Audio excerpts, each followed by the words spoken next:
Buhos na kami ng poste. Hindi na namin ipakita yung yung pagbuhos namin ng poste. Nakapag-plaster na kami ng mga PVC niya sa wiring, tubig at saka sa CR. Bale, tambak na lang ang kulang. Yan tatambak namin dito. Nakapag-plaster na mga niya. So tatambakan, tapos matingan,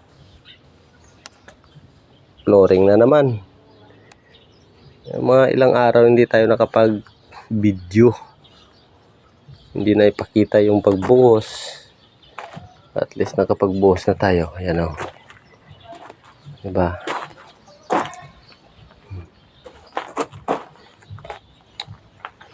Flooring na lang, tambak. Yan na naman. So yun lang.